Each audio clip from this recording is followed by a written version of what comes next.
So good morning everyone. जैसा मैंने कल भी आपको कहा था कि I want maximum presence in the classroom now. ठीक है, do not worry about what the news you get. वो सारी न्यूज कई बार मैनिपुलेटेड है ना। ब्रिटेन के अंदर ये हो गया वो हो गया, यहाँ अभी कुछ नहीं है, परेशान मत हो। जो प्रैक्टिस आप मेरे सामने बैठ के कर पाओगे, जैसे मतलब देयर नंबर ऑफ स्टूडेंट्स जो 60% पे हैं या 50% पे या 40 पे आ चुके हैं। आप जब तक यहाँ नहीं आओगे तब तक आपकी परफॉर्मेंस इंप्रूव नहीं होगी। कोई बच्चा अभी भी सपोज 80 85% या 90% परफॉर्म कर रहा है, उसको मैं प्रेशराइज नहीं करूंगा, लेकिन अगर वो बच्चा भी आता है तो बाकियों को भी एक मोरल बूस्टिंग मिलती है और उस बच्चे की भी इंप्रूवमेंट डेफिनेटली आएगी। ठीक है ना। अब अगले 2 महीने हमें कोई काम नहीं, सिर्फ पढ़ाई पढ़ाई पढ़ाई की सेंस में नया कुछ ज्यादा सीखने को है नहीं। डाउट्स लेने हैं और प्रैक्टिस करनी है। तो जब तक हम यहाँ बैठ के प्रैक्टिस नहीं करेंगे ना, जैसे मैंने शीट दिया आपको, अब हर रोज जैसे आपको 40 क्वेश्चन की शीट मिल रहा है, 45 क्वेश्चन की शीट मिल रहा है, जिसमें जो मेरा मन करे मैं वो टॉपिक डाल, बस बैठ के उसकी प्रैक्टिस की जा रही है। ये करना पड़ेगा, समझ रहे हैं आप? ठीक है, मैं फिर आपको बोल रहा हूँ I want maximum presence here. Pre boards की बहुत ज्यादा चिंता ना करें। आप लोगों को जो प्रीवियस ईयर वाली बुक सजेस्ट की हुई है अरिहंत वाली, वो करते रहे करते रहे करते रहे, प्री बोर्ड में आपके मार्क्स अच्छे ही आएंगे। राइट, जो बोर्ड सैंपल पेपर्स निकालती है वो सैंपल पेपर्स थोड़े से हायर लेवल पे होते हैं। उन सैंपल पेपर्स को भी ढंग से कर लोगे तो स्कूल एग्जाम ये जो प्री बोर्ड है अच्छे निकल जाए। टेक माई वर्ड्स, मेरे में तो हर रोज की कहानी, हर साल की कहानी है ना। आते हैं बच्चों के 25 स्टूडेंट्स के, इस बार भी 95 90 प्लस है। तो अगली बार, इस बार भी कम से कम भी मेरा मानना है कि 25 से 30 बच्चे ला रहे होंगे नंबर। लेकिन कहना मानना पड़ेगा, वो प्रीवियस ईयर वाली बुक पूरी तरह से मतलब चाट जाओ, कर जाओ, उसको कुछ भी नहीं छोड़ना। आ रहा है समझे?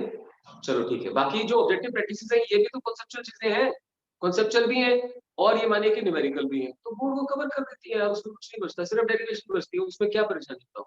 मैक्सिमम हम लोगों को 50 डेरिवेशन करनी, हर रोज की 2 डेरिवेशन भी करोगे तो महीने से पहले खत्म होगी। समझ रहे हो? तो इसलिए बिल्कुल परेशानी मत लो और बस काम करते रहो। राइट, और मुझे यहाँ प्रेजेंस दो, आओ यहाँ। चलिए ठीक है। कल जहां तक क्वेश्चंस किए थे उससे आगे कुछ शुरू कर सकते हैं। एक तो शीट मेरी ये थी, दूसरी शीट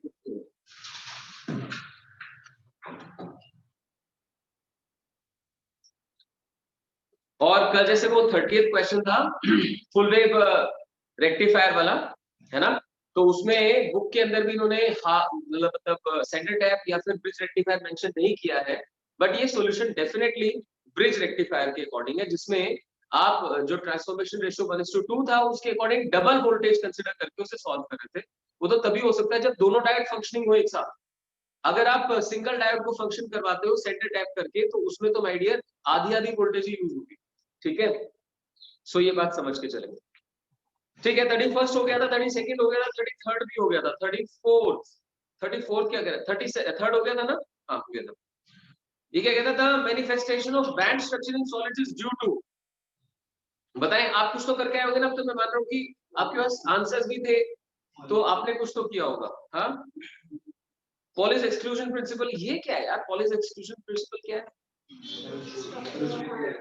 इसमें सारे इलेक्ट्रॉन्स एक एनर्जी लेवल में नहीं पाए जाएंगे, इलेक्ट्रॉन्स अलग अलग एनर्जी लेवल में ही होंगे, बस इतनी सी कहानी है। ठीक है, इसलिए एनर्जी बैंड बना। ठीक है, 35th question, potential difference across the. मतलब मैं ये चाहूंगा कि जो बच्चे यहाँ बैठे हो मुझे बताते रहे कि क्वेश्चन आपका डाउट है। अच्छा, कलेक्टर ट्रांजिस्टर, हाँ छोड़ दीजिए, कोई नहीं भी। अगर मुझे करवाना होगा तो मैं एक साथ फिर ट्रांजिस्टर क्वेश्चन आपको समझा के करूंगा। ठीक है, 36 37 आप देख सकते हैं। Semiconductor has equal electron and hole concentration 6 × 10⁸। इसके लिए कोई नाम बताएं, इसे क्या बोला जाता है? इंट्रिंसिक कैरियर कंसंट्रेशन, है ना। जहां पे नंबर ऑफ इलेक्ट्रॉन्स होल को इक्वल करते हैं वो क्या होता है? Intrinsic carrier concentration. फिर लिखता है on doping with certain impurity electron concentration increases to 9 × 10⁻12। Fine, तो ये कैसी इंप्योरिटी डाली गई है इसके अंदर? पेंटावेलेंट, है ना। ये वर्ड्स पे कमांड करो फटाफट, आपके मुंह से निकलना चाहिए कि इलेक्ट्रॉन्स बढ़ गए हैं तो कैसी इंप्योरिटी है? पेंटावेलेंट है। Okay, now they say the new hole concentration, the formula to be used Ni² = NeNH, right. उससे आपको NH मिल जाएगा, होल कंसंट्रेशन। ठीक है, 38th क्वेश्चन, आप मान के चलिए 38 जैसा क्वेश्चन है, ऐसा बोर्ड में पक्का आना चाहिए मेरे हिसाब से। of the diode shown in the following figure, which one is reverse biased? We know reverse bias के लिए P should be at lower potential. देखो आवाज फिर कम आ रही है, मुझे एक साथ चाहिए, रिस्पॉन्स चाहिए, है ना? For reverse bias P should be at lower potential, N should be at higher potential. तो बिल्कुल सही है. जो ये ऊपर A बना हुआ है, इसमें आप देख सकते हैं N साइड -12 पे और जो P साइड है वो -5 पे है ना? -5 बड़ा है -12 से, तो कैसा हो गया? बोलते जाओ भाई, फॉरवर्ड बायस है ना, घबराओ नहीं, बोलते जाओ. और बी पे चलते हैं. बी में जो पी साइड है वो तो ग्राउंडेड है, यानी 0 वोल्ट पे है, और जो एन साइड है -10 पे है, तो इसमें भी पी हायर पे है, तो ये भी कैसा हो गया? Forward bias. फिर सी के ऊपर चलते हैं, उसमें पी साइड ग्राउंडेड है और एन साइड +5 पे, so this becomes reverse bias. और डी के अंदर एन साइड +5 पे है, पी साइड +10 पे, तो obviously forward bias. Answer should be C. ठीक है. 39. A PN photodiode is made of a material with a band gap of 2 electron volt. Minimum frequency of the radiation that can be absorbed by the material is nearly. अब देखो HC इसने approximately कितना दे दिया? 1240 electron volt निकाल के दे दिया, electron volt nanometre. तो exactly आपको क्या करना है? H into nu is equal to energy gap, है कि नहीं? फ्रीक्वेंसी बोलिए तो हमें HC की जरूरत पड़नी नहीं चाहिए यार, सीधा H into nu होना चाहिए. H into nu is equal to energy. उठा के डाल. ठीक है. 40th 41st छोड़ दे, 42nd पे आ जाए. The following figure shows a logic gate circuit with the two inputs A and B and the output Y. The voltage waveforms of A band Y are as given. A B and Y. अच्छा okay. A B and Y are given as shown. आपको बताना है logic gate कौन सा है. ठीक है भाई, बनाया आपने. अब इसमें क्या करना चाहिए आपको? फटाफट ना नंबरिंग करनी चाहिए भाई. 0 1 0 1 0 1 कैसे बन रहा है, और फिर चेक करना चाहिए कि भैया 0 0 पे 1 बन रहा है. मैं दो तरह से चलता है क्वेश्चन. आप हर जगह चेक करते जा रहे हो कि 0 0 पे क्या है, 0 1 पे क्या है, या फिर आपको ना वन लाइनर्स याद है. वन लाइनर्स क्या याद है? एक बार मेरे साथ क्विकली बोल पाएंगे? जो ओर गेट होता है उसका वन लाइनर क्या है? Output is low only when both the inputs are low. ये जब मैं बोल रहा हूं तो मेरे दिमाग में पता है क्या चल रहा है? मुझे ट्रूथ टेबल दिखाई दे रही है कि 0 0 पे ही 0 आता है ओर गेट के अंदर, तो output is low only when both the inputs are low. ऐसे सोचो एंड में क्या होता है? ए डॉट बी होता है, तो output is high only when both the inputs are high. ऐसा करोगे तो आपको एक मतलब क्विक अंडरस्टैंडिंग होगी चीज की. नॉर और नैंड. अब नॉर में और का उल्टा होता है. और में क्या था? 0 0 पे ही 0 था, इसमें 0 0 पे ही 1 होगा, यानी output will be high only when both the inputs are low. ये तो है नॉर. और नैंड में output is low only when both the inputs are high. Command करो इसको, मतलब दो तीन बार करके. फाइन. सो अब यही रह गया है एक्चुअली. जब आप यहाँ आएंगे ऐसी ऐसी चीजें मैं आपसे बार बार डिस्कस करूंगा, तो आप इतनी बार कर लोगे उसको कि आपको वो याद हो जाएगा. So this is what we need. घर पे नहीं कर पा रहे. तो भाई क्या लॉजिक गेट बताया आपने सर? नैंड. चलो फाइन. 43rd छोड़ दे, 44th में जीनर है. हाँ बिल्कुल कर सकते हैं. देखिए, in this circuit given the current through the Zener diode is. Zener diode में 15 वोल्ट की बैटरी लगा के एक R1 500 शो कर रखा है, और जीनर पे 10 वोल्ट पे रिवर्स बायस कर रखा है, और उसके पैरेलल में R2 1500 वोल्ट ओम दिखा रखा है. क्या चाहता है? करंट थ्रू जीनर कितना होगा? तो भाई सीधी सी बात है, 10 वोल्ट बनाने के लिए R2 में, ध्यान से सुनना, 10 वोल्ट बनाने के लिए R2 में कितना करंट चाहिए? मतलब मैं शुरुआत कहां से करूं? मुझे साफ दिख रहा है जीनर पे 10 वोल्ट है, तो उसके पैरेलल में जो रेजिस्टेंस है वहां पे भी 10 वोल्ट होना चाहिए. वहां 10 वोल्ट भी चाहिए, वहां पे रेजिस्टेंस भी दे रखा है, तो करंट निकल गया वहां का. समझ रहे हो? वहां का करंट निकल गया. That's okay. चलो बहुत बढ़िया.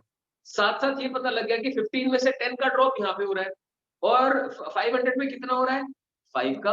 15 में से 10 नीचे हो तो 5 का ऊपर हो गया. मैं बना के दिखाऊंगा आपको थोड़ा सा कंफर्टेबल. देखिए ये है और इसके साथ में जीरो. तो 15 वोल्ट जो हमने लगा रखा है उससे 10 का ड्रॉप तो यहाँ हो रहा है, बचा 5 का यहाँ होना चाहिए. ये कितना रेजिस्टेंस है? 500 ओम. तो अब यहाँ पे आराम से करंट निकालो. Current is equal to 5 by 500. कितना एम्पीयर हो गया? और यहाँ डियर ये है 1500 1500.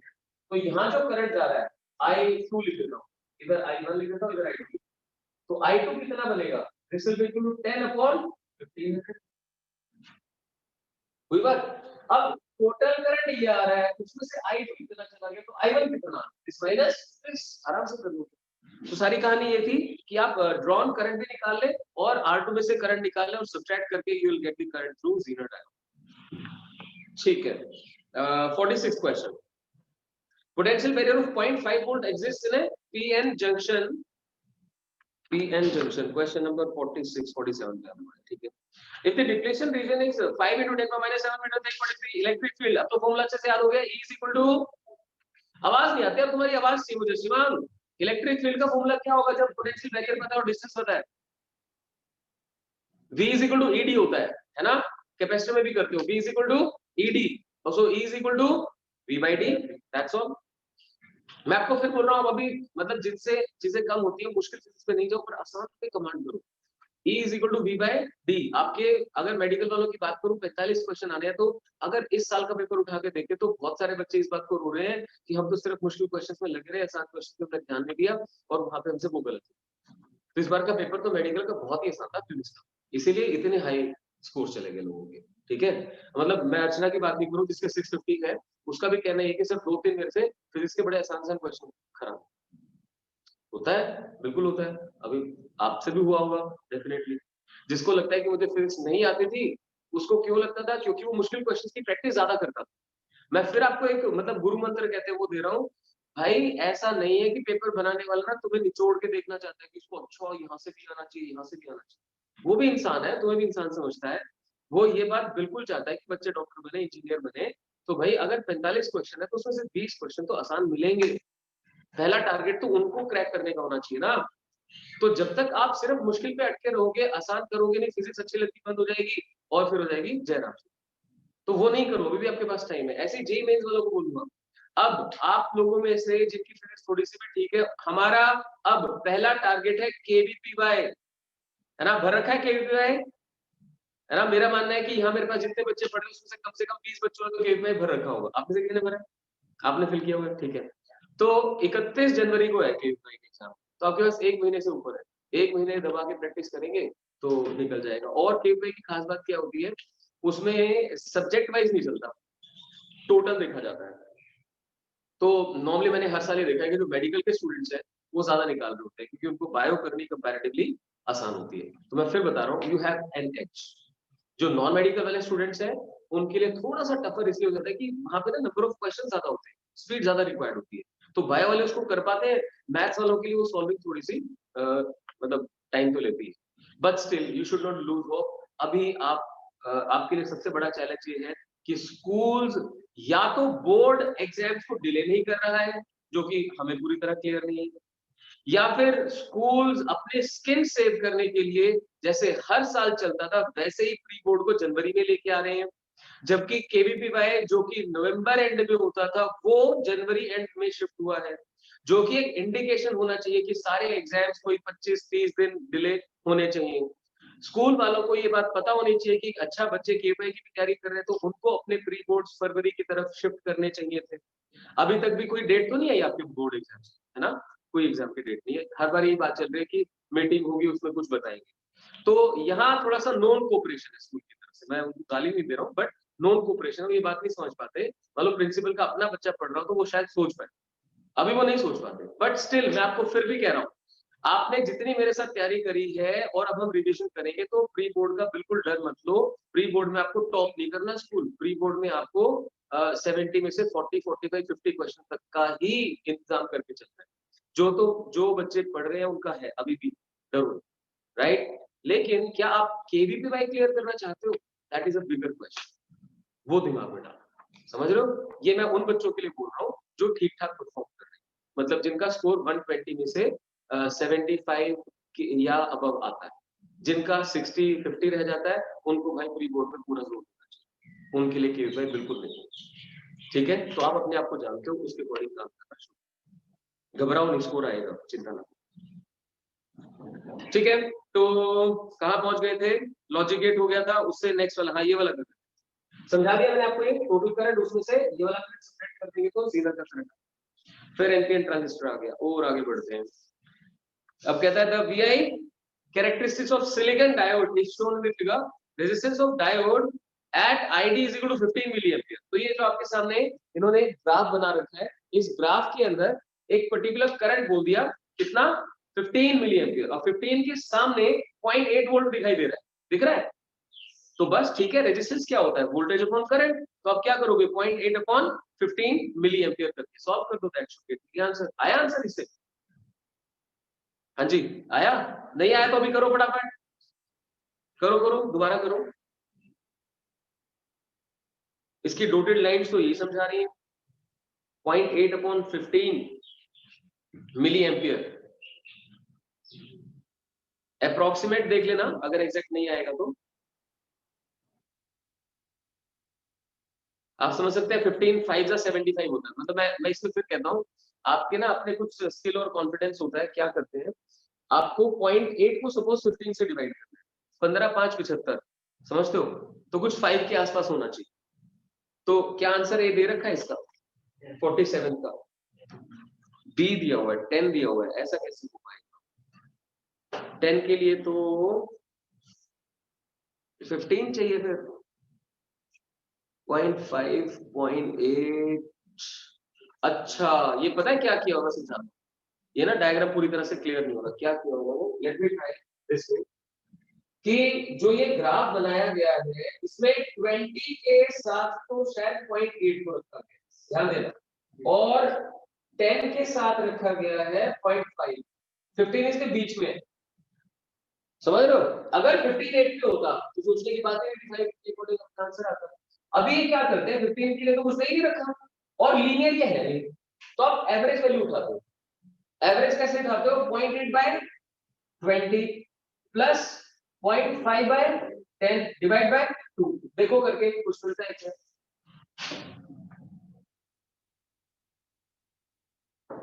देखो देखो शाबाश, ट्राई करो, तभी आइडिया लग पाएगा क्या है। यूनिट्स का ध्यान रखना, मिली एम्पियर है डिनोमिनेटर में, तो भाई 0.8 इंटू 10 पावर 3, तो मैं ऐसे डाल देता हूँ, डिवाइड बाय 20, एक जीरो यहाँ से गई, एक जीरो यहाँ से गई, तो ये बना 40, है कि नहीं? बन रहा है 40, प्लस इधर गया तो ये कितना बन गया 0.5 इंटू फिर से 1000 अपॉन 10, इसकी भी दो जीरो भी, ये कितना आ गया 50 डिवाइड बाय 2, तो ये तो 45 के आसपास जाना चाहिए, इतना तो हाँ 45 आ रहा है ना। अब जो आखिरी मुझे देख के यहाँ से समझ में आ रहा है वो यही आ रहा है भाई, 20 पे इसने 0.8 दिखा रखा है और 10 पे इसने 0.5 दिखा रखा है। तो मैंने क्या किया, या मैं ऐसा करूँ delta we by delta 0.8 minus 0.5 कितना हो गया 0.3, और 20 माइनस 10 कितना हो गया 10 इंटू 1000। मतलब मैं पॉसिबिलिटीज एक्सप्लोर कर रहा हूँ कि अगर हम उसको गलत इंटरप्रेट कर रहा हूँ तो भी आंसर कितना है 30, जो कि ऑप्शंस में नहीं है। सो लेट्स गो फॉर, हमारा जो क्लोजेस्ट जा रहा है वो यही जा रहा है कि 15 जो है वो 0.8, 15 अगर 0.8 पे है तो क्या बनेगा 0.8 डिवाइड बाय 15 इंटू 1000, ऐसा एक जीरो यहाँ से हटा दिया हमने। तो अब क्या होगा 15 पे 5 3 जा 15 और ये बन गया 20, तो 28 जा 160 बाय 3, ये बन रहा है।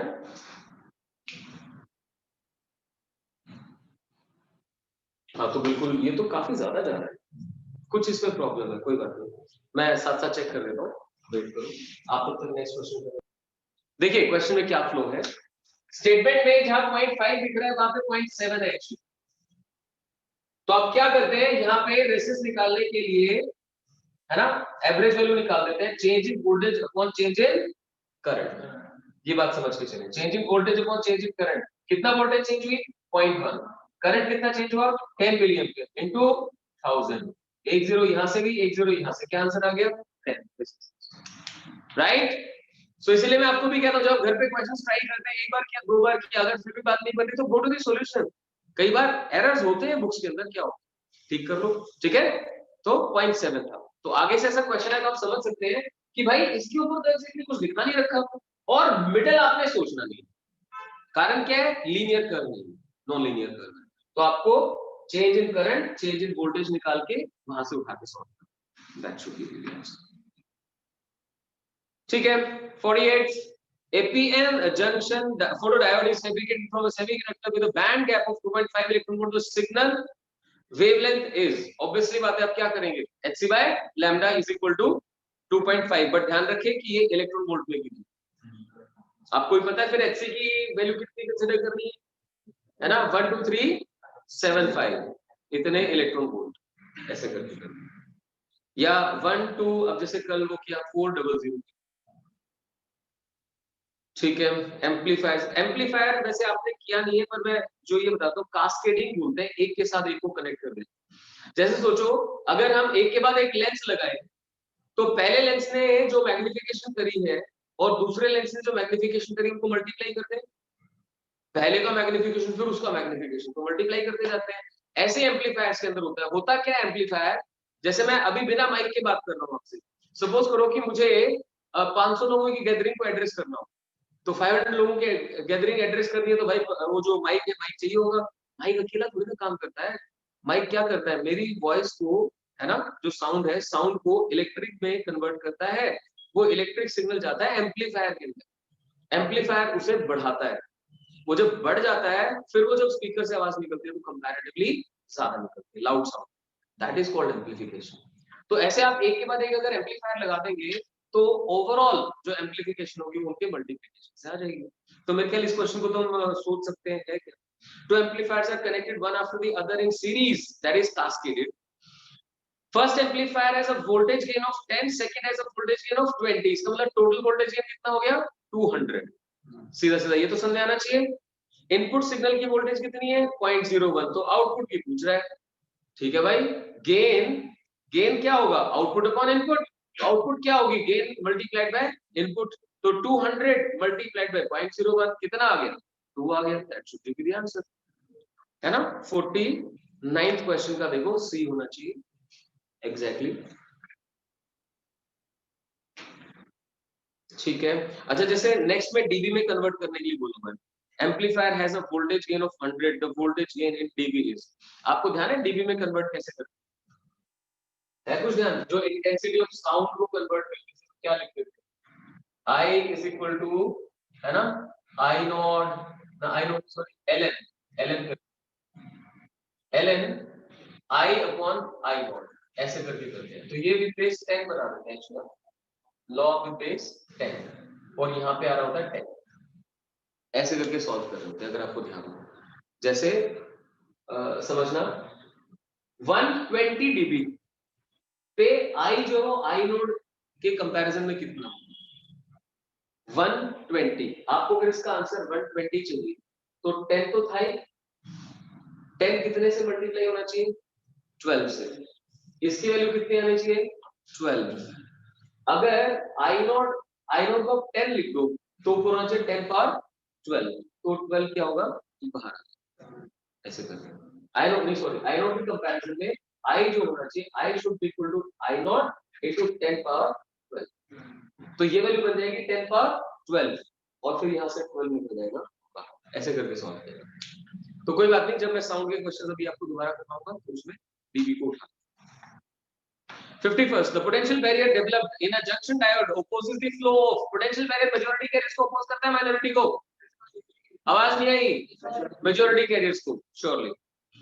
What will be the input of A and B for the Boolean expression? हाँ जी, चलिए देखते हैं Boolean expression क्या कह रहा है, A plus B बार, अब आपको बार को उधर करना आ गया, A बार plus B बार, है ना, या डॉट B बार, डी मॉर्गन्स लॉज, हाँ जी, डी मॉर्गन्स लॉज याद है आपको, तो उसी को अप्लाई कर देते हैं यहाँ पे। 52nd क्वेश्चन के लिए कहना है a प्लस b का बार और डॉट a डॉट b का bar should be equal to 1।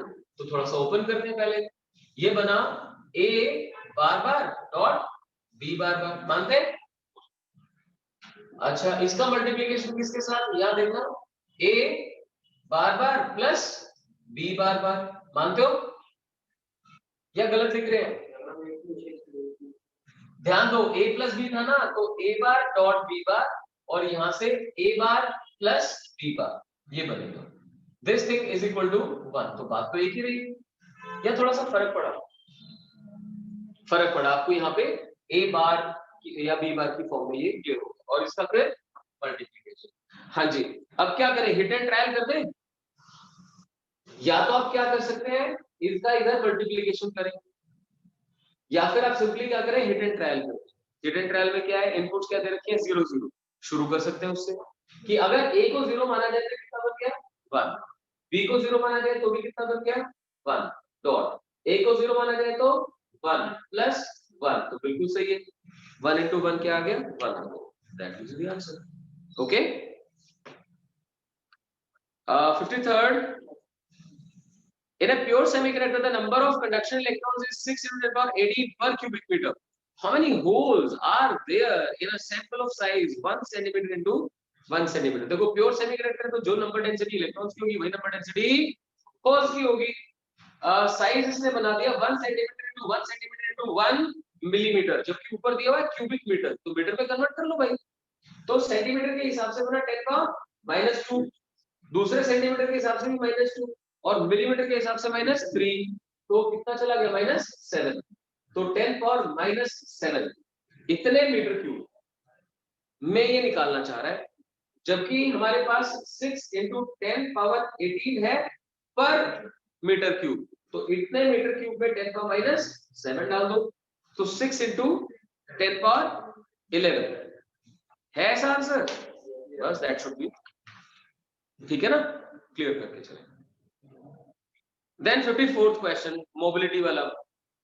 Mobilities of electron hole in a sample of intrinsic germanium at room temperature are 0.54 and 0.18. Just see the difference. Electron की mobility whole से कितने गुना है, कितने times है? देखो कितना समय लगेगा तुम्हें, 18 दिया 18 3 54 होता है, तो बस एकदम से आंसर आना चाहिए। मैं आपको ये बोल रहा हूँ, थोड़ा सा अपनी सेंसेस को अर्जेंसी की तरफ ले जाओ। अच्छा 18 से 54 होता है sir 3 times. If the electron and hole densities are equal to 3.6 into 10 power 19, the conductivity is, है किसी को यार conductivity का formula? Sigma conductivity is equal to E into Ne mu E plus Nh mu h। अब इसमें Ne Nh तो हो गया सेम, तो आसान करते हैं 1.6 10 power -19 into Ne Nh दे रखा है इसमें 3.6 into 10 power 19, और भाई mu E plus mu H 0.54 plus 0.18 कितना हो जाएगा 0.72। अब मैंने क्या किया 18 फोर था, क्योंकि आप 0.18 को 0.54 के साथ ऐड कर रहे हो, 18 को आपने 4 बार ऐड किया, तो ये मैं बोल रहा हूँ ये आपकी अपनी अपना एरिया है, इसमें मैं अभी ज्यादा इंटरफेयर नहीं करूंगा। 0.72 हो गया, बस उठा के सॉल्व कर दो यार, फ्रैक्शनल करके दिया फाइन। आप देख सकते हैं -19 है +19 है, गो ऑन। क्या रहा आंसर लगभग? ओके 4.14, ठीक है। 55 छोड़ दिया हमने, हम चले 56 की तरफ। The probability of electrons to be found in the conduction band of an intrinsic semiconductor of finite temperature increases exponentially with increasing energy band gap। हमारे को याद है formula, number density is proportional to e raised to minus Ag by 2k, right? Number density is proportional to e raised to minus Ag by 2k। तो Ag बढ़ेगा, अगर ध्यान देना Ag अगर बढ़ेगा तो ये ऑब्वियसली रिड्यूस करेगा, क्योंकि नेगेटिव पावर है ना। वैसे भी सोच सकते हैं, कॉन्सेप्ट से भी सोच सकते हो, अगर एनर्जी गैप कम होगा तो इलेक्ट्रॉन आसानी से भाग पाएंगे, अगर एनर्जी गैप ज्यादा होगा तो इलेक्ट्रॉन्स के लिए वैलेंस बैंड से कंडक्शन बैंड जाना मुश्किल होगा, बस ठीक है। सो क्या होना चाहिए, डिक्रीजेस एक्सपोनेंशियली, है क्या, चेक करते रहना, ठीक है। फिर एम्पलीफायर छोड़ देते हैं, फिर करंट गेन छोड़ देते हैं, बेस करंट, कंडक्टिविटी। हाँ 60th क्वेश्चन पे आ जाए। The electrical conductivity of a semiconductor increases when electromagnetic radiation of wavelength shorter than 2480 is incident on it. The band gap is obviously hc by lambda। Answer नहीं आ रहा, electron volt में निकालना है, ध्यान दें hc by lambda। hc कितना 1 2 3 7 5 यही होता है, डिवाइडेड बाय लैम्डा कितना है 2480 पर ये नैनोमीटर में, नैनोमीटर 10 माइनस नहीं होगा तो ऊपर 10 और 9 डाल दिया, ठीक है। और आंसर किसमें चाहिए, इलेक्ट्रॉन वोल्ट। कहाँ चला गया क्वेश्चन, 60 था ना, the band gap in electron volt, ये अब इलेक्ट्रॉन वोल्ट में जाना चाहिए। तो यहाँ पे क्या होता है, आप सिंपली इसे इससे डिवाइड करते हैं, 10 और 9 कहाँ चला, वो एंगस्ट्रॉम होता है 1 2 3 7 5 इलेक्ट्रॉन वोल्ट की फॉर्म में कन्वर्ट हो चुका, और साथ में क्या होता है एंगस्ट्रॉम, एंगस्ट्रॉम क्या होता है 10 पर माइनस 10, 10 पर माइनस 10 किया तो एक 1/10 हो रहा है, ये बन गया, देखना 1 2 3 4 5 1 2 3 4 5, ऐसे में तो कुछ पॉइंट पे चले जाना चाहिए, 0.5 के आसपास आंसर होना चाहिए, नहीं आ रहा 60th का, बिल्कुल आ रहा है, देखो सर राइट है। तो सॉल्व भी नहीं करना पड़ेगा, फिर आपको बोल रहा हूं अगर if you are in a habit of solving it completely you are doing wrong to yourself. These जब कोई डॉक्टर बनेगा तो कई बार क्या होता है आपको एक इंटरनल फीलिंग होती है इसको ये चीज है, आपको डिसीजन मेकआउट करना पड़ेगा इमीडिएटली इमरजेंसी में। आप इंजीनियर हैं, आप कुछ बना रहे हैं, आप हर चीज की बिल्कुल 100% डेप्थ में जाकर डिसीजन मेकिंग नहीं करते हैं, कुछ अपने एक इंट्यूशन होती है, उस इंट्यूशन के बेस पे भी करते हैं, तो यहाँ पे आपकी इंट्यूशन भी तो चेक होगी, तो आपको सिर्फ इतना दिखा रहे तो 0.5 होना चाहिए, बस दैट्स इट। तो यहाँ ध्यान रखिए 10 का माइनस 10 डाले साथ में, तब वो इलेक्ट्रॉन वोल्ट की फॉर्म में कन्वर्ट हो जाता है। 61st following table provides a set of values of V and I obtained for a given diode. Let the characteristics be nearly linear over this range. The forward and reverse bias resistance of the given diode respectively are. भाई तो फिर delta we by delta आई करना और कुछ नहीं करना, है ना, नियरली लीनियर बोल दिया इसने, तो डेल्टा वी बाय डेल्टा आई करके सॉल्व कर दीजिए, ठीक है। 62nd छोड़ना है, थर्ड छोड़ना है, फोर्थ में वैसे बताता हूँ आपको, oscillator is nothing but amplifier with positive feedback, ठीक है ना। ऑसिलेटर जो बनता है, ऑसिलेटर का यूज कहाँ होता है वो समझा रहे हैं। जैसे आप एफएम सुनते हैं ना, एफएम की फ्रीक्वेंसी कितनी होती है 91.9 मेगाहर्ट्ज, है ना, 94.5 मेगाहर्ट्ज, 106.4 मेगाहर्ट्ज, मेगाहर्ट्ज है यार, तो हम जो प्रोड्यूस कर पा रहे हैं वो तो किलोहर्ट्ज में कर पा रहे हैं, सिंपल है ना, मैक्सिमम किलोहर्ट्ज में जा पा रहे हैं, लेकिन वो तो आ रहा है मेगाहर्ट्ज में, मेगाहर्ट्ज बनेगा कहां से, ऑसिलेटर से। ऑसिलेटर किससे मिलके बनेगा, एल और सी से मिलके। आप सबने जब मैंने ईएमआई पढ़ाया था, ईएमआई एसी पढ़ाया था, तो आपको टैंक सर्किट ऑसिलेटर करवाया था, जिसमें एल और सी पैरेलल में होते हैं, एक कैपेसिटर को फुली चार्ज कर लिया, उससे एनर्जी मैग्नेटिक में चली जाती है, फिर वो कैपेसिटर को दोबारा से अपोजिट डायरेक्शन में चार्ज करती है, फिर कैपेसिटर दोबारा डिस्चार्ज करता है, ऐसे ऐसे करके समझाया था। तो वो होता है ऑसिलेटर। अब उसमें एल और सी की वैल्यू को फिक्स करके या अपने अकॉर्डिंगली एडजस्ट करके आप फ्रीक्वेंसी एडजस्ट कर सकते हैं, वहां से आता है। सो ये पॉजिटिव फीडबैक पे काम। 66 पे चलते हैं, which of the following are forward biased? ए में दिख रहा है आपको, पी जो है वो -5 पे, और वही क्वेश्चन है ये, ऑलमोस्ट सेम सा ही है, हाँ सेम सा ही। चलो ठीक है। 67 with an input from 50 hertz power line the ripple frequency is, भैया रिपल फ्रीक्वेंसी अब हाफ वेव और फुल वेव में क्या होता है, हाफ वेव में तो सेम रहती है और फुल वेव में हो जाती है डबल, तो उसके अकॉर्डिंग आपको आंसर करना है।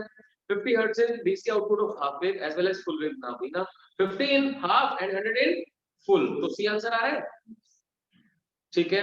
68 क्वेश्चन इसको मैं बना लेता हूं, ये आपने कर लिया 68, देखो ध्यान से, कोशिश करो भी, give yourself a try, come on, there is nothing that you don't know about this, आपको डेट्स के बारे में सब पता है, आप आराम से कर सकते हैं। आज नर्सिंग का पेपर है,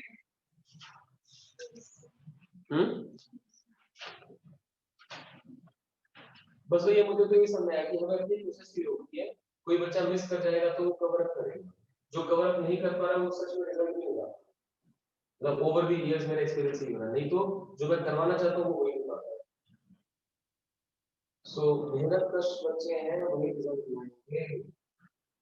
ये इधर चला गया और भाई ये जो है ये इधर चला गया, this is A, this is B, आप देख सकते हैं ए बार जा रहा है और बी जा रहा है, यहाँ पे ए जा रहा है और बी जा रहा है,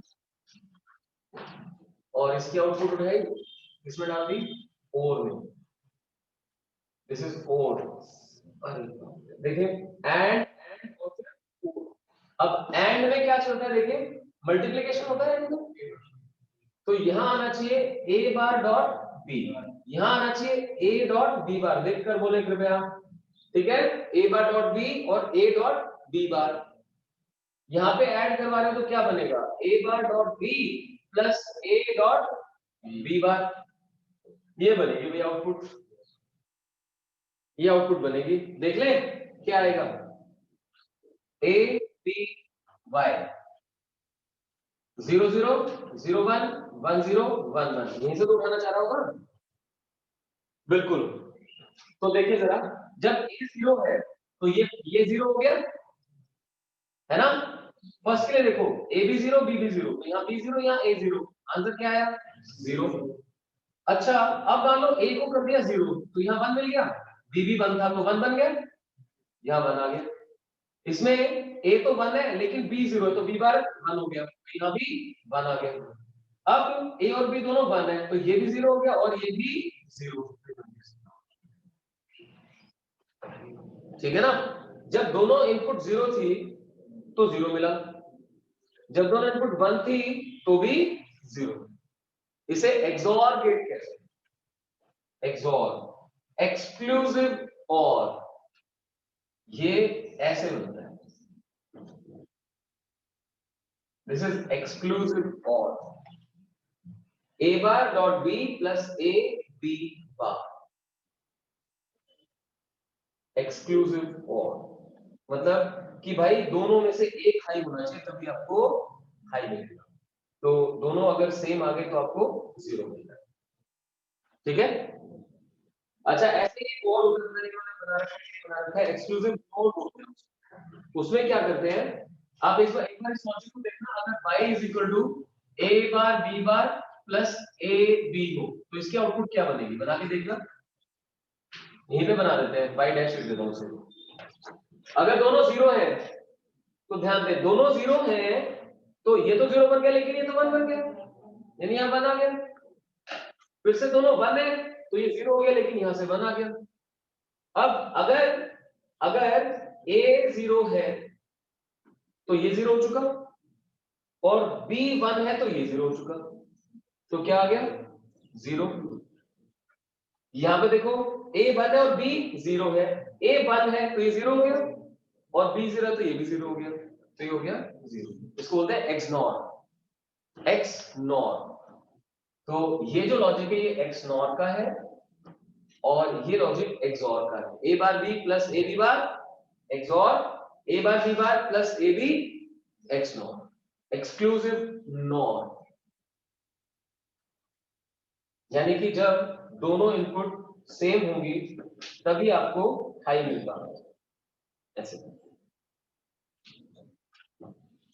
ठीक है। 68 done, moving on to 69। The circuit shown in the figure contains two diodes, each with a forward resistance of 30 ohm. Diode का 30 ohm resistance है, and with infinite backward resistance. If a battery of 3 volt, the current through 50 ohm resistance. किया आपने ये? Have you done this question? No. So फटाफट करके बताएं, आपके पास 30 से 40 सेकंड का टाइम है, जल्दी करें।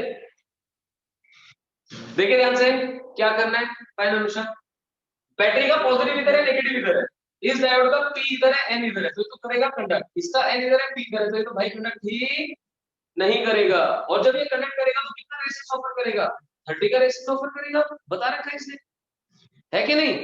तो देखो सर्किट इतना सा बन गया, बस इतने सर्किट में टोटल रेजिस्टेंस कितना बन गया, 30 + 70 100, 100 + 50 150, 150 ओम का रेजिस्टेंस है और वोल्टेज कितनी है 3 वोल्ट, तो करंट क्या बनेगा 3/150। यार इससे आंसर आना चाहिए आपको, 15 दूनी 30 0.02। अब इसमें मैं फिर बोल रहा हूँ, देखो मैं एक चीज ऐड कर रहा हूँ, मतलब क्या पता मैं भी एग्जाम में ऐसा ना कर पाऊं, बट मैं आपको सजेशन दे रहा हूँ कि जैसे आप यहाँ पहुंचे, आपने ऑप्शन देखी ना, तो 0 आंसर है, 15 दूनी 30 जैसे दिखाई दिया तो वही 0.02 0.2 अगर तो ऑप्शंस में ऐसा हो कि एक ऑप्शन 0.2 है, एक 0.02 है, एक 0.002 है, फिर तो सॉल्व करना बनता है। अब तीन चारों ऑप्शन में से एक में ही 2 दिखाई दे रहा है, तो सॉल्व करना नहीं बनता। ऐसे समय बचता है 2-2, 5-5 सेकंड करके। चलो ठीक है। 17th question. In a half-wave rectifier circuit operating from 50 Hz wave, the fundamental frequency of the ripple would be half wave में तो same रहेगी, should be 50 itself. ठीक है? 72nd question. Wavelength of light that may excite an electron in valence band of diamond to conduction band. Energy gap is 5.50. तो आप समझ सकते हैं डायमंड में बहुत हाई होता है, तो hc by lambda।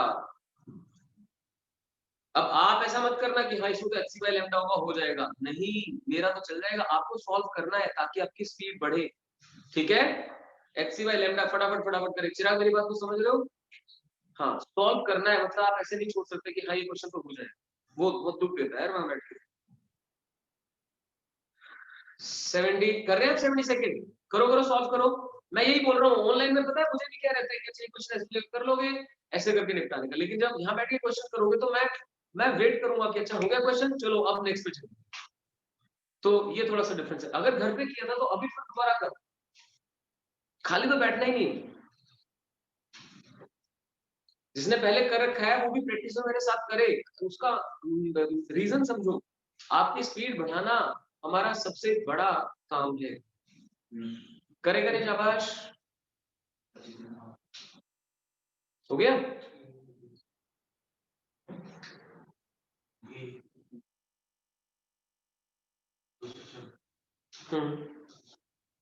ठीक है, और मैं फिर बोल रहा हूँ, जैसे शिवांग आपको बार बार कहता हूँ मैं कि जब आसान क्वेश्चन की कैलकुलेशन करने लगोगे, है ना, तभी मुश्किल क्वेश्चन की कैलकुलेशन करने का मन करेगा, नहीं तो उसका मन ही नहीं करता है। उसमें आप अकेले नहीं हो, सारे उसी में, बट यार करना तो है कुछ।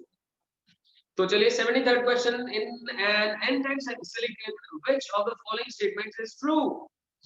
एन टाइप के अंदर क्या होता है मुझे तो समझ में आ रहा है, उसमें इलेक्ट्रॉन होते हैं और पॉजिटिव आयंस होते हैं और पेंटावैलेंट से बनता है। मिल गया आंसर आपको। 74th करवा रखा है मैंने आपको, ये है ना। कौन सा रेक्टिफायर दिखाई दे रहा है? Full wave. कौन सा? ब्रिज। 4 डायोड दिखाई दिए कि नहीं दिखाई दिए? तो देखिए, which of the following circuit provides full wave rectification of an AC input? Just see carefully. आपको याद होना चाहिए सर ने क्या बताया था भाई, 2 डायोड सेम टाइप से होंगे तो उनके उल्टे होंगे। 2 जो है वो पॉजिटिव हाफ साइकिल में काम करेंगे और 2 नेगेटिव हाफ साइकिल में काम करेंगे। तो आप देख सकते हैं, सेकंड चल पा रहा है, देखो देखो ध्यान से, तुक्केबाजी नहीं करनी है, आराम से हाथ से या पेंसिल से पूरा पाथ बना के देखना है। जैसे मैं याद कर रहा हूं तो मैंने जो बनवाया था वो कैसे बनवाया था, ये डायोड हो गया, यहां से इधर करंट आएगा तो इससे निकल, समझ रहे हो? और नेगेटिव हाफ साइकिल में क्या था, इधर से आएगा और फिर इधर से आएगा और फिर इधर से निकल, ये थी कहानी सारी। इन्होंने क्या कर रखा है, रेजिस्टेंस यहां लगाने की बजाय बाहर लगा रखा है। मैं फिर बताता हूँ, पॉजिटिव हाफ साइकिल में मैंने ऐसे बनाया, आई पॉजिटिव, और नेगेटिव में इधर से ये ऐसे कर, दैट वाज आई। तो ये चीज आपको ध्यान से समझ के करनी है, मतलब मेरे करवाने का मतलब नहीं बनता ना। आप देखो ध्यान से, सभी करेंगे। करंट दूसरे डायोड में से रेजिस्टेंस के बाद पास करेगा, ये बात समझो। आप ये मत देखना कि दोनों डायोड्स में से करंट पास हो गया, बीच में रेजिस्टेंस आएगा, पहले एक डायोड में से करंट, फिर रेजिस्टेंस में से करंट, फिर दूसरे डायोड में से, ये वाली बात समझो। तो अगर मैं पहले वाले को देखूं तो यार पॉजिटिव हाफ साइकिल में ऊपर वाला कोई सा भी डायोड फंक्शन नहीं कर रहा। सेकंड में जाऊं तो जो लेफ्ट वाला है वो फंक्शन कर रहा है, लेफ्ट वाले को फंक्शन करवा लेता हूं, फिर इधर जाता हूं और फिर ये नीचे जा रहा है, गड़बड़ हो रही है, ठीक है ना। और सी में जाता हूं तो दोनों ही फंक्शन कर रहे हैं, तो बचा कौन सा? डी। फिर मेरा आंसर तो डी हो गया, मैं करके नहीं देखूंगा। और अभी जस्टिफिकेशन के लिए देख लेते हैं करके, लेफ्ट वाला फंक्शन हुआ, रेसेंस में से आने के बाद देखो फिर राइट वाला नीचे वाला हुआ, मैं बना के दिखा देता हूँ आपको क्लैरिटी। देखिए ध्यान से, ये फंक्शन हुआ और इधर बना रखा है, मैं जो बन पा रहा है मैं सिर्फ उसी को ड्रॉ करता हूँ। इधर से जाके इन्होंने ऐसे करके रेजिस्टेंस दिखाया, फिर इस रेजिस्टेंस से इधर आके इन्होंने ऐसे करके एक और बना के दिखाया, और फिर इधर से निकालिए आउटपुट, इधर डालिए इनपुट और इधर निकालिए आउटपुट। देखो ध्यान से, बन रहा है कि नहीं बन रहा है? इधर से आया करंट, इसमें से पास करके इधर से निकल, तो ये आपको किसमें दिखाई दे रहा है? डी में। तो इंपॉर्टेंट क्या था, कोई बच्चा इस क्वेश्चन को क्यों नहीं कर पाएगा? क्योंकि वो गलती से सीधा डायोड से डायोड चला जाएगा, वो गलती करेगा सिर्फ, वो करनी नहीं है। कहां से जाना है? रेजिस्टेंस से। आई होप क्लियर है। So this was bridge rectifier. 75th, the circuit given in figure is equivalent to, and बन पा रहा है? हाँ ठीक है यार, दो नोट लगाए और फिर नॉर लगा दिया, 3 बार नॉर लगाया तो एंड बन गया, 3 बार नैंड लगाओगे तो और बन जाएगा, उसमें नेगेशन का ध्यान रखना। बहुत बढ़िया, शाबाश। 76 77 हमने छोड़ दिए, अब आ गए हम 78 पे। When the voltage drop across PN junction diode is increased from 0.65 to, ये भी कर चुके हैं, 0.7, change in the diode current is dynamic resistance, change in voltage upon change in current। ठीक है, बिल्कुल। Carbon, silicon, germanium have 4 valence electrons each. These are characterized by valence and conduction bands separated by energy band gap respectively equal to। भाई सीधी सी बात है, carbon में सबसे ज्यादा होता है, उसके बाद जर्मेनियम, और सॉरी कार्बन में सबसे ज्यादा, उससे कम सिलिकॉन, उससे कम germanium. 80th, number density of electrons and holes in pure semiconductor is this, on doping with indium hole density increases to this। indium क्या है? Pentavalent, trivalent? Pentavalent, trivalent. Indium, gallium, उधर क्या होता है? Arsenic, phosphorus. ऐसा ही है क्या? याद करो। ऑब्वियसली इसने बोला ना होल कॉन्सेंट्रेशन बढ़ गई, तो होल कॉन्सेंट्रेशन तो ट्राइवैलेंट में बढ़ेगी। ठीक है, इलेक्ट्रॉन डेंसिटी आप निकाल लोगे। Again the formula, favourite formula जो आपको अच्छे से याद हो गया, NiN। ठीक है भाई, नेक्स्ट फिर से ये ट्रांजिस्टर का आ गया, छोड़ दें। Region, 82nd question, region without free electrons and holes in a p-n junction is called depletion region। है ना, फ्री इलेक्ट्रॉन भी नहीं है, होल भी नहीं है, तो क्या बन गया? Depletion region. और वहां पता नहीं उसमें क्यों कैसा कह रहे हैं कि equal number of electrons and holes होते हैं, bit confuse with that. 83rd question, but don't worry, I will get a concrete solution to that. Select the output of the combination. A को 1 करना है, बी को 0 करना है, फिर ए को 1 करना है, बी को 1 करना है, ए को 0 करना है, बी को 0। ऐसे में ना आपको ऑप्शन जरूर देख लीजिए। ऑप्शंस में क्या है, जो पहली ऑप्शन है वो 1 में 0 है, बाकियों में 1 है। सेकंड ऑप्शन 2 में 1 है, 2 में 0 है। थर्ड ऑप्शन 3 में 1 है और 1 में 0। तो आप अगर फर्स्ट और थर्ड को कर ले तो सेकंड को करने की जरूरत नहीं है। समझ में आ रही है बात? मतलब मैं तीनों क्यों सॉल्व करूं? ऐसे करके एक्सक्लूसिव करते हैं, पहले फर्स्ट को सॉल्व कर लो। अच्छा, और मेरा मतलब जो पर्सनल गेस होता है वो ये होता है कि जैसे 1 में 0 और 3 में 1 है, तो 1 की प्रोबेबिलिटी ज्यादा होगी। यानी कि ए नहीं होना चाहिए, बी सी डी में से एक आंसर होना चाहिए। फिर मैं थर्ड वाले पे जाता हूँ, थर्ड वाला देखता हूँ, तो यार 1 3 बार दे रखा है, 0 1 बार दे रखा है, तो उसका भी 1 होना चाहिए। तो ऐसा कौन सा जिसमें दोनों 1 1 आ रहे हैं? वो हो गया सी और बी। अब मैं सिर्फ बीच वाले को करके देखूं, पर मतलब गुड नोस, कोई बनाने वाला ये भी सोच सकता है ना, अच्छा बेटा तू 1.5 साल है, तो मैं भी ऐसा कर देता हूँ। इसीलिए बेस्ट है कि आप फर्स्ट से शुरू करो, ए को 1 कर दे, बी को 0 कर दे। तो पहले कौन सा गेट है? नैंड। ए को 0, बी को 0। नैंड में 0 0 से क्या मिलने वाला है? एंड में 0 0 से क्या मिलता है? 0। तो नैंड में क्या मिलेगा? 1। ऐसे सोचो, ठीक है। अब भाई ये जो आया, ये दोनों तरफ लगाया, यानी कि 1 और 1 इधर चले गए हैं, 1 और 0। अच्छा एक मिनट, मैं 0 0 क्यों? A is 1 and B is 0। Sorry, A is 1, B is 0। और 1 और 0 पे एंड में क्या मिलता है? 0। तो नैंड में क्या मिलेगा? 1। तो ठीक है, 1 आ गया। अब इधर से क्या उठा रहा है? A को उठा के इधर दे रहा है और B को उठा के इधर। तो A कितना था? 1, B कितना था? 0। अब आगे फिर से क्या लगा दिया, नैंड। तो भाई एंड में 1 और 1 से क्या मिलता है, 1। नैंड में क्या मिलेगा, 0। आप बोलते हैं साथ साथ, एंड में 1 और 0 से क्या मिलता है, 0। तो नैंड में क्या मिलेगा, 1। अब इन दोनों को भाई फिर से उठा के इसमें डाल दिया नैंड। अब फिर देखो एंड में 0 1 से 0 मिलता है, नैंड में क्या मिलेगा, 1 मिलेगा। तो आउटपुट क्या होना चाहिए, 1। तो का मेरा सही था, 1। तो ऐसे ही अब सेकंड को कर लो, तो उससे आंसर करने की कोशिश करेंगे बी और सी में से, ठीक है। सेकंड क्या है, ए 1 है और बी भी 1। इसी में मैं कंसीडर करता हूँ ए भी 1 है और बी भी 1 है, दोनों 1 है, तो नैंड में तो आएगा भाई 0। तो इधर चला गया 0, इधर भी चला गया 0, और अब इधर हो गए 1 और 1। Got it. तो एंड में 1 0 पे 0 आता है, तो इसमें क्या आएगा, 1 आएगा, इधर भी हो, इधर भी। अब 1 1 पे नैंड क्या देगा, 0। तो देखना जरा बी और सी में से 0 किसमें है, बी में। क्या आंसर बी है इसका, 83 डी है। तो खा गए कच्चा, अब थर्ड भी सॉल्व करना ही पड़ेगा।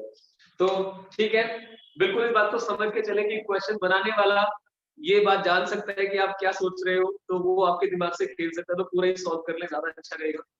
तो फर्स्ट वाले में आपका आंसर 1 बना, सेकंड वाले में 0 बना, तो बी और डी में से आपका आंसर बनता है। अब बी और डी में से बना, तो आपको थर्ड भी सॉल्व करना पड़ेगा, जो आप कर सकते हैं, आप कर लोगे, ठीक है भाई। 84 ऐसे ना यूट्यूब पे बहुत मिलेंगे वो सीख लेने वाले, ऐसा हुआ तो फिर ऐसा हुआ, ऐसा नहीं हुआ तो ऐसा हुआ। तो मतलब जो वो बना रहे हो तुम्हारे बाप है भाई, जो क्वेश्चन, इसलिए ध्यान से करेंगे। 84 A block of pure silicon at 300 Kelvin has a length of 10 cm and area of 1 cm square. Battery of EMF 2 volt is connected across it. The mobility of electrons is this. Their number density is this. The electron current is. आप जानते हैं, इसने सिर्फ electron current पूछा है आपसे, total current नहीं पूछा। तो इलेक्ट्रॉन करंट क्या बनेगा, NeA/Vd। Number density of electrons, charge of electron, area दे दिया, Vd कैसे निकालोगे यार, Vd दे रखी है क्या, देखो ध्यान से, मोबिलिटी दे रखी है, कोई रिलेशन है Vd और मोबिलिटी का, mobility is equal to drift velocity per unit electric field. अब देखो क्या इलेक्ट्रिक फील्ड दे रखी है, वो भी नहीं दे रखी, पर लेंथ और वोल्टेज दे रखी है, तो इलेक्ट्रिक फील्ड को लिखना पड़ेगा V बाय L, तो बनेगा Vd by V by L। तो Vd कैसे निकलेगी, Vd is equal to mu times E, यहां देखना Vd is equal to mu times E, तो it is mu times V by L। तो बढ़िया क्वेश्चन है जिसमें आपको पूरी कैलकुलेशन करनी पड़ेगी। तो फिर देखिए सिर्फ इलेक्ट्रॉन करंट है, तो NeA/Vd, Vd बेसिकली इलेक्ट्रॉन्स की उठानी थी, Vd गिवन नहीं है तो वो कहां से निकाले, मोबिलिटी दे रखी, तो मोबिलिटी की तरफ से जाना पड़ेगा, mobility is Vd by E, तो Vd is mu into E, तो E की वैल्यू V बाय L। कर लोगे सॉल्व, करना जरूर, खत्म ही नहीं हो रहा है तो बहुत लंबा चैप्टर है। 85th From the Zener diode circuit shown in the figure, the current through Zener diode is, Zener diode से कितना करंट पास करेगा, कर लोगे इसको, देखना 220 वोल्ट है, ध्यान से देखो 220 वोल्ट है, Zener diode पे कितना ड्रॉप है, जो कुछ उसका आंसर कर देगा फटाफट, Zener पे कितना ड्रॉप है, तमन्ना जी कितना ड्रॉप है, 50 लिखा हुआ है, तो इसके पैरेलल में जो रेजिस्टेंस लगा रखा है उसमें 50 का ड्रॉप है, यही काम होता है इसका।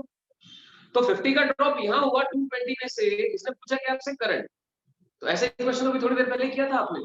आप क्या करो, total drawn current, total drawn current कैसे निकालोगे, 220 में से 50 का ड्रॉप हो तो कितना बचा, 170। हाँ आधो को तो 180 170 में कंफ्यूज होते हैं, भगवान।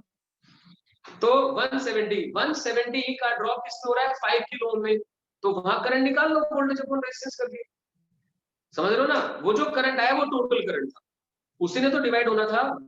अब उसमें से जो 20 किलो ओम है उसमें कितना करंट जा रहा है, कैसे निकालोगे, समारा बताओ। हाँ 50 वोल्ट है, वो पैरेलल में है, डिवाइड बाय रेजिस्टेंस करो, उसका करंट आ गया, तो भाई टोटल करंट पता लग गया और रेजिस्टेंस में करंट पता लग गया, सब्ट्रैक्ट कर दो, किसमें आ गया, आई गल समझ, ठीक है। फिर 86 देखो, और मैं सही बता रहा हूँ, ये क्वेश्चन आपको बोर्ड एग्जाम के लिए बहुत ज्यादा हेल्प करेगी। तो फॉरवर्ड बायस डायोड इज, देखिए ध्यान से, जिसमें P हायर पे होगा, तो A में मिल गया, किस्मत अच्छी है आपकी, ठीक है।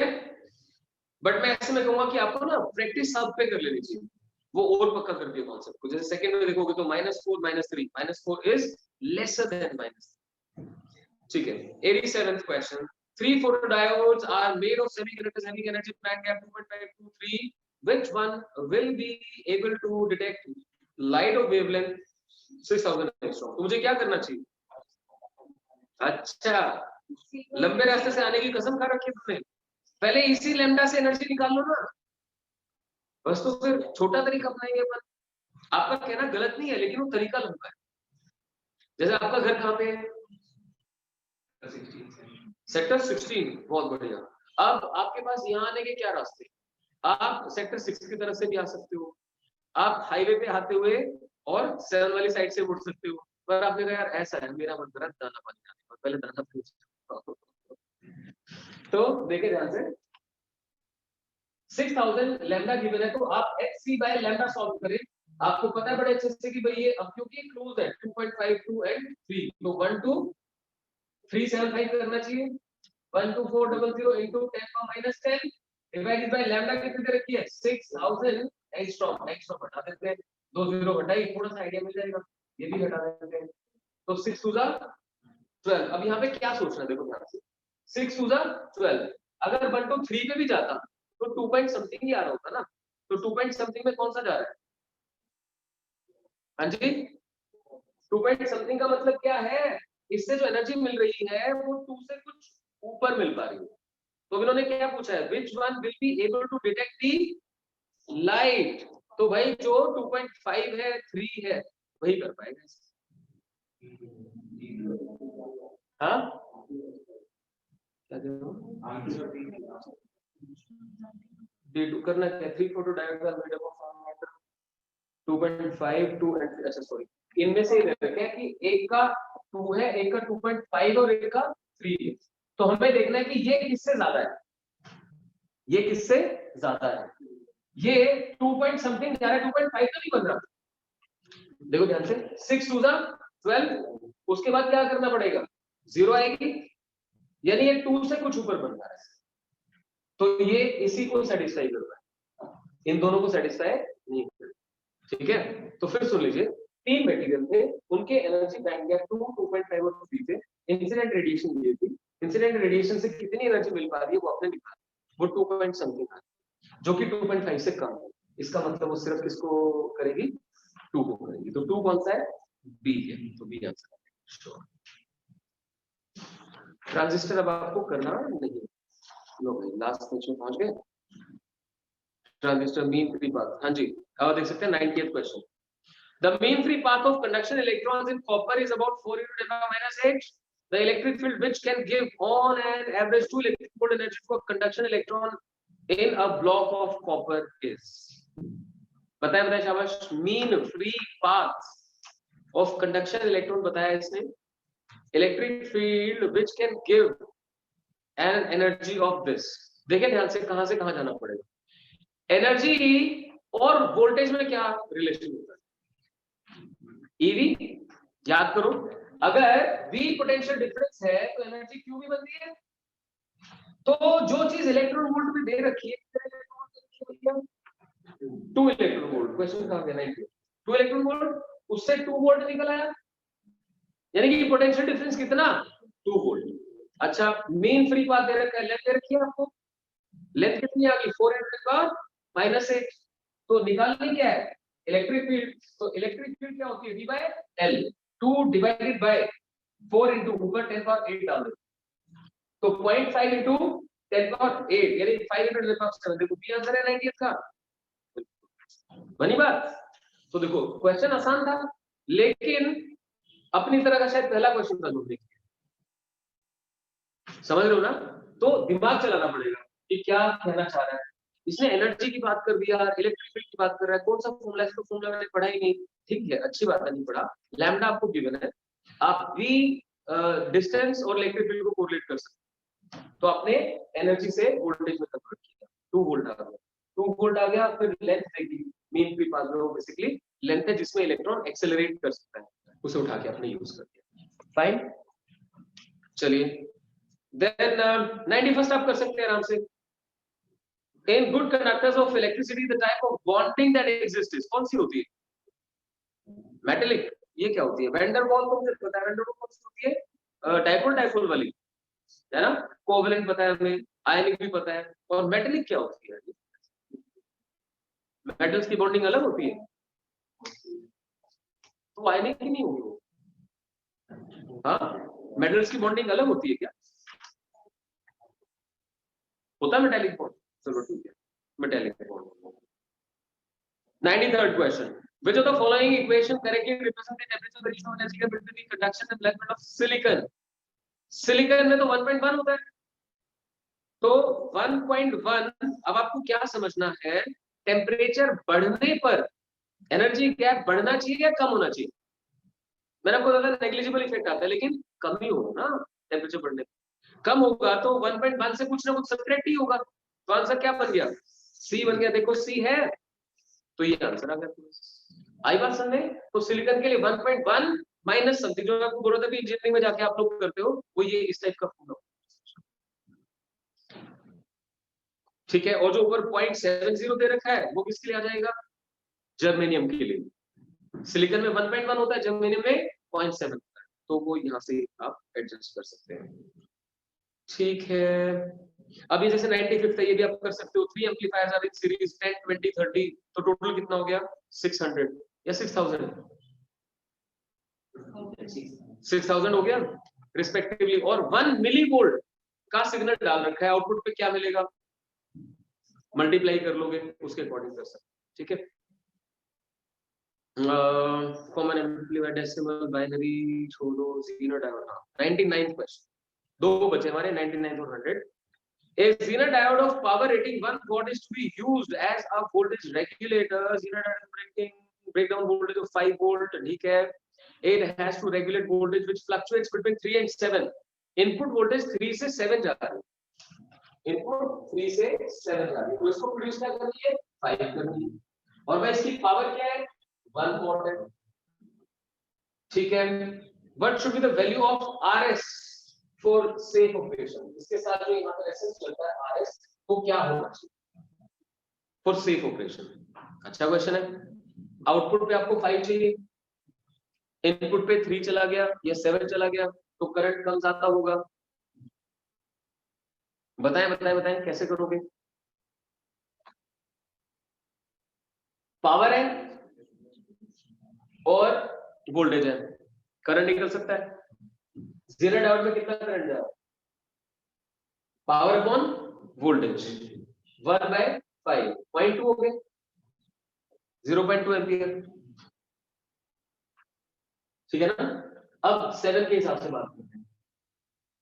अगर 7 आ गया तो यहाँ पे आपको 2 वोल्ट का ड्रॉप चाहिए, 2 वोल्ट का ड्रॉप करवाना, और करंट मान लो 0.2, तो कितना रेजिस्टेंस चाहिए?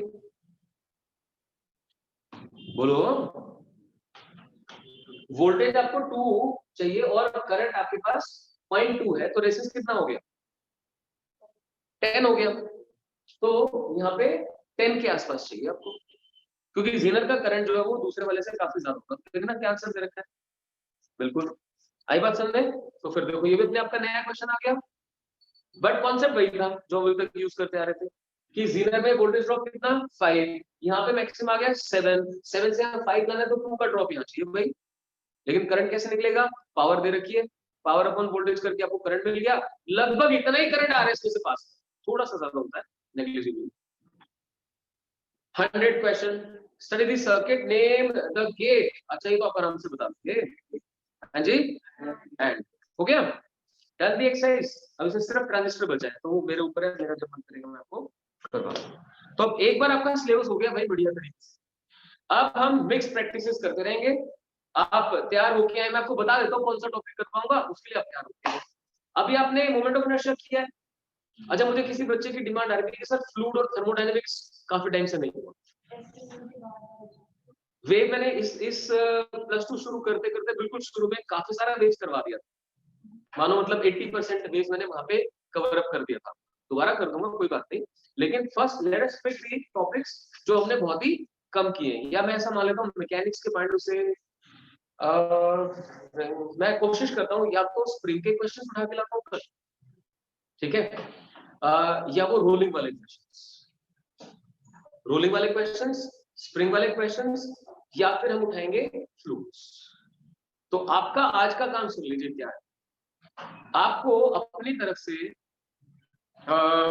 +2 का, अच्छा हाँ, कुछ बच्चे जिन्होंने नया ज्वाइन किया है वो ये भी चाह रहे थे कि सर इलेक्ट्रोस्टैट से एक बार शुरू करवा दो, तो एक काम कर सकते हैं, हाँ ये बात मुझे भी समझ आती है, जैसे आपके प्री बोर्ड भी आ रहे हैं, तो हम अभी क्या कर सकते हैं, अगले 10 से 15 दिन का प्लान +2 का रख लेते हैं, जिससे आपकी एनर्जी एक ही तरफ चले, आपका बेनिफिट है, इनका बेनिफिट है, और लगभग 15 तारीख के बाद हम +1 उठा लेंगे, 10 तारीख या 15 तारीख जब भी हमारा कवर अप हो जाए, ठीक है। तो कल ऐसा है कि मैं इलेक्ट्रोस्टैट से ही स्टार्ट कर रहा हूँ, शुरू से लेके चले, तो आप अपनी तरफ से सभी बच्चे इलेक्ट्रोस्टैट्स रिवाइज करके, आप में से कुछ एक, मेरा मानना है उन्होंने स्टार मार्क पॉइंट्स बना रखे होंगे, है ना, जिसने नहीं बना रखे उनके लिए आसान चीज बता दो, आपके पास डीसी पांडे है या आपके पास किसी इंस्टीट्यूट के नोट्स है, आप उससे गो थ्रू कीजिए, कोई बात, उसमें काफी सारी चीजें कवर हो जाएगी। I will try to pick around 30 to 40 questions जो मैं आपको कल कर रहा हूँ, ठीक है dear, thank you very much. और एक बात फिर बोलूंगा, अभी भी बहुत सारे बच्चों की फी नहीं आई है, जबकि काम ठीक चल रहे हैं, तो भाई ये चीज सही नहीं है, आपको ये पे कर देना चाहिए। पता है मैंने जब पढ़ाना शुरू किया था, पहला साल था मेरा, मैं ब्रह्मानंद पब्लिक स्कूल में पढ़ाता था, तो मैं मस्त मोला टाइप, मतलब कोई ऐसा पैसे की चिंता नहीं, स्कूल में बच्चों को पढ़ा भी देता था, पीट भी लेता था, शाम को जाके हॉस्टल के बच्चों को दोबारा पढ़ा देता था, हाँ घर पे 1 या 2 बैच पढ़ाता था, जिसमें मतलब 5-5 बच्चे 7-7 बच्चे, और वो भी पढ़े फीस में, लेकिन एड्रेस उनका मेरे पास। तो मानना सच मानना, पहले साल जब मैंने पढ़ाया तो मुझे फीस की रिकवरी लोगों के घर जाके करनी पड़ी, और उसमें मैं इस साल भी नहीं शर्मा, तो मैसेज मैंने क्लियर कर दिया है, तो आप कृपया इस चीज को seriously, thank you very much.